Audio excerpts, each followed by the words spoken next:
Shalom, everybody. Today is part 10 of reading the Bible and rereading Genesis 11. The Tower of Babel. Now the whole earth had one language and the same words, and its people migrated from the east. They found a plain in the land of Shinar and settled there. And they said to one another, "Come, let us make bricks and burn them thoroughly." And they had brick for stone, and bitumen for mortar. Then they said, "Come, let us build ourselves a city and a tower with its top in the heavens. And let us make a name for ourselves, lest we be dispersed over the face of the whole earth." And the Lord came down to see the city and the tower which the children of man had built.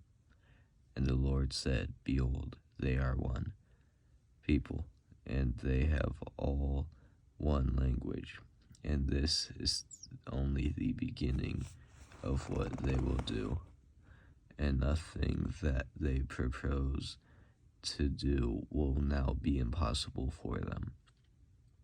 Come, let us go down and there confuse their language, so that they may not understand one another's speech." So the Lord dispersed them from there over the face of the earth, and they left off building the city. Therefore its name we called Babel, because there the Lord confused. Babel sounds like the Hebrew for confused. The Lord confused the language of all the earth, and from there the Lord dispersed them over the face of the earth. Shem's descendants. These are the generations of Shem. When Shem was 100 years old, he fathered Arpachshad 2 years after the flood. And Shem lived after he fathered Arpachshad 500 years and had other sons and daughters. When Arpachshad had lived 35 years, he fathered Shelah. And Arpachshad lived after he fathered Shelah 403 years and had other sons and daughters. When Shelah had lived 30 years, he fathered Eber. And Shelah lived after he fathered Eber 403 more years and had other sons and daughters. When Eber had lived 34 years, he fathered Peleg.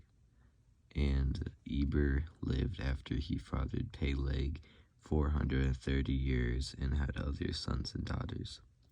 When Peleg had lived 30 years, he fathered Reu. And Peleg lived after he fathered Reu 209 years and had other sons and daughters. When Reu had lived 32 years, he fathered Sherug.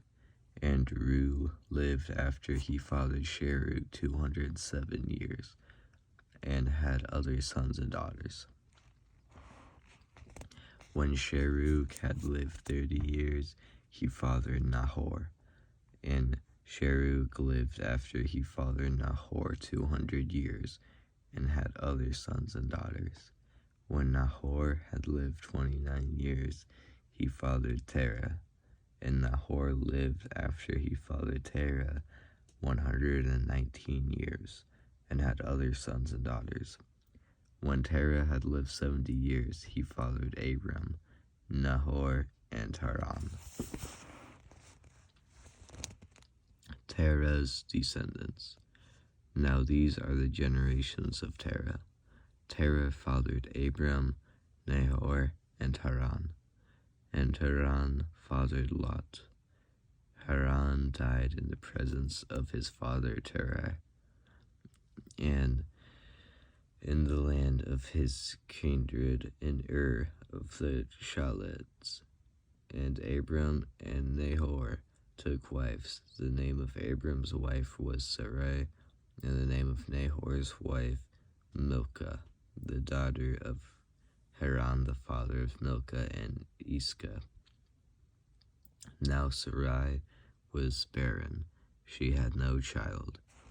Terah took Abram his son, and Lot the sons of Haran, his grandson, and Sarai his daughter-in-law, his son Abram's wife, and they went forth together from Ur of the Chaldeans to go into the land of Canaan. But when they came to Haran, they settled there. The days of Terah were 205 years, and Terah died in Haran. This is the word of the Lord.